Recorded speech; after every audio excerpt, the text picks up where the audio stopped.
Hello अस्सलाम वालेकुम to my YouTube family. कैसे आप सब लोग? उम्मीद है आप सब लोग खैरियत से होंगे। गर्मी काफ़ी ज़्यादा हो गई है तो सब लोग पानी ज़्यादा से ज़्यादा पिएं और अपने आप को हाइड्रेट रखें। और स्पेशली जो घर में बच्चे हैं जो अब बता नहीं सकते अपनी नीड्स, उनको बार बार जो है ना वो पानी दें।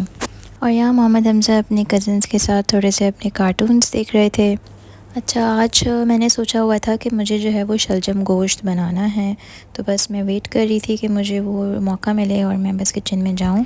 और फिर बस खेलते ही खेलते उनको नींद आने लगी और फिर मैंने उनको सुला दिया। और जब ये सोता है ना तो फिर वो मेरा पावर टाइम होता है। फिर मैं उसमें सोचती हूँ कि जितना कुछ कर सकती हूँ वो कर लूँ। तो आज मैंने सोचा हुआ था कि मुझे गोश्त की हंडिया चढ़ानी है, तो और शलजम भी मैंने मंगवाए हुए थे एक दिन पहले ही, जो मुझे मेरी जो वीकली ग्रॉसरी होती है। तो फिर मैंने सोचा कि चलो शलजम गोश्त बना लेते हैं। साथ में ही मुझे मौका था तो मैंने कहा चलो आटा भी गूँध लें और जो है जब रोटी ताकि जब बनानी हो तो तब बन जाएगी। अगर आटा गूँधा हुआ होता है ना तो फिर इतना मसला नहीं होता रोटी बनाने का, बस थोड़ी लेज़ीनेस फ़ील होती है आटा गूँधने के लिए। अच्छा, शलजम गोश्त जो है ना वो मैंने सौन कर चढ़ा दिया था, बिकॉज़ अब मुझे है ना मुझे सौन कर चढ़ाने में मुझे ज़्यादा सहूलत रहती है, क्योंकि सारे इंग्रेडिएंट्स एक साथ डाल देती हूँ उसमें और बस गोश्त जो है वो अपने आप पकता रहता है। अभी फ़िलहाल मेरे पास प्रेशर कुकर नहीं है तो मुझे थोड़ी मुश्किल होती है, क्योंकि ऑब्वियसली 2-3 घंटे तो लगते ही हैं, 2 ढाई घंटे गोश्त को गलने में। बस फिर मैंने हमज़ा की फ़ीडर्स भी वॉश कर दी थी और मैंने यहाँ पर जो है वो हमज़ा के लिए खिचड़ी भी चढ़ा दी थी।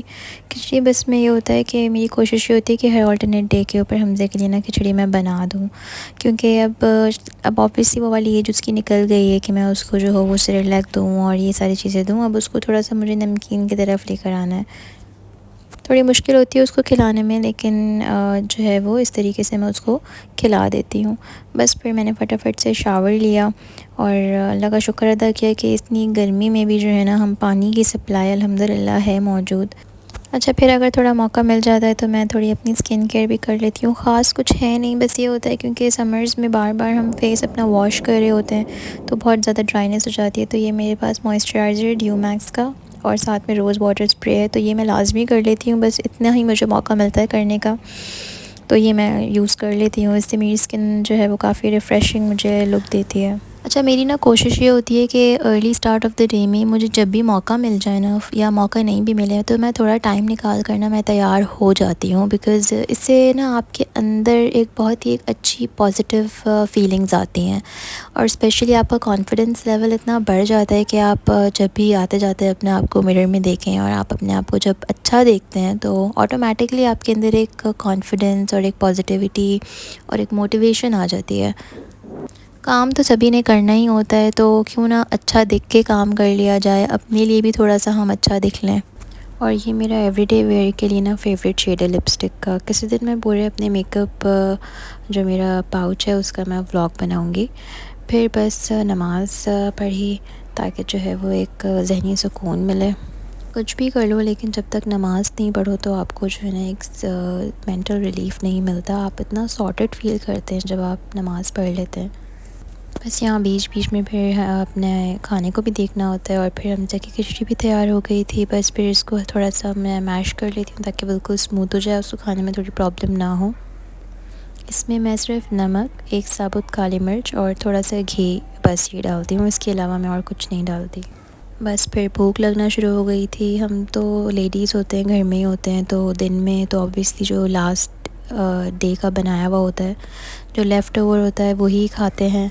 तो मैंने एक दिन पहले यखनी पुलाव बनाया था। यखनी आपको तो पता है, पुलाव हो और उसके साथ रायता हो तो अचार भी हो और सैलेड भी हो, लेकिन अपने लिए ये सारी चीज़ें करने का दिल नहीं कर रहा था। सोच रही थी कि अचार निकाल लूँ, लेकिन जो है लास्ट नाइट अचार काफ़ी ज़्यादा खा लिया था पुलाव के साथ, तो थोड़ा गले में ख़राश सी हो रही थी, तो अभी मैं अचार नहीं लूँगी। अच्छा, वैसे तो मैंने यखनी अलग से ही बनाई थी पुलाव के लिए और फिर जो है उसमें सिंपल से जो साबुत गरम मसाले होते हैं वो डाले थे। लेकिन जब मैंने भगारा था तो उसमें मैंने जो पुलाव बिरयानी का जो पैकेट का जो मसाला होता है शान का, तो मैंने वो भी उसकी 2 टेबल स्पून ऐड किए थे, तो उससे भी मुझे फ्लेवर्स जो है ना वो पुलाव के काफ़ी इन्हांस लगे थे। पुलाव का रिकॉर्ड करना था मुझे व्लॉग, लेकिन इतनी क्योंकि जल्दी जल्दी में मैंने पुलाव बनाया था तो मैं कुछ भी उस दिन रिकॉर्ड नहीं कर पाई। बस फिर हस्बैंड को जब रात में खाना खाना था तो सोचा था तभी रोटी बना लूँगी ताकि वो भी ताज़ी ताज़ी रोटी ही खा लें। हस्बैंड को वैसे जो तवे से उतरी हुई गर्मा गर्म रोटी होती है ना, थोड़ी सी जो क्रिस्पी क्रिस्पी सी होती है, तो उनको वो बड़ी पसंद आती है। लेकिन बाज़ औक़ात कभी मुझे पता होता है कि मुझे उस टाइम जब उनको खाना देना होगा तो इतना टाइम नहीं मिल पाएगा कि मैं उनको इस तरीके से रोटी बना कर दूँ। तो कभी मैं पहले ही बना कर रख लेती हूँ उनके खाने से थोड़ी देर पहले, ताकि रोटी गर्म रहे। बट अगर कभी ज़्यादा मुझे उनको पैम्पर करना होता है तो मैं इस तरीके से रोटी गर्मा गर्म तवे से उतार कर भी उन्हें देती हूँ, और उनको खाने का मज़ा दोबारा भी हो जाता है उनका जब वो इस तरीके से रोटी खाते हैं तो। अच्छा, मैं यहाँ पर जो हूँ अभी फ़िलहाल सीधे तवे के ऊपर रोटी बना रही हूँ, क्योंकि आजकल मुझे ज़रा सीधे तवे की रोटी बनाने का थोड़ा शौक़ हुआ है। बट अदरवाइज़ मैं हम जो है ना वो उल्टे तवे की जो रोटी होती है तो वो ज़्यादा अच्छी मुझसे बनती है, पतली पतली बनती हैं और ज़रा बड़ी बड़ी बनती हैं। तो लेकिन आजकल ज़रा सीधे तवे का शौक़ हुआ है तो इससे सीधे तवे के ऊपर बन रही हैं रोटियाँ।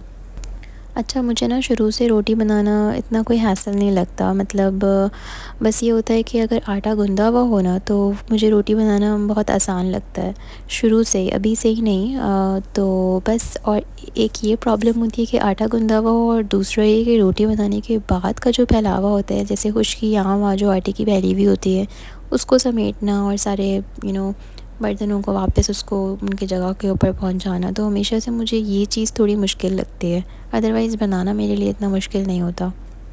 आप भी अपने कमेंट बॉक्स में बताएं कि रोटी बनाने में सबसे मुश्किल चीज़ आप लोगों को क्या लगती है।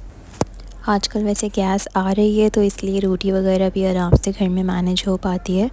बट अदरवाइज़ ज़ाहिर है प्रॉब्लम होती थी बहुत ज़्यादा जब गैस के इश्यूज़ हुए थे।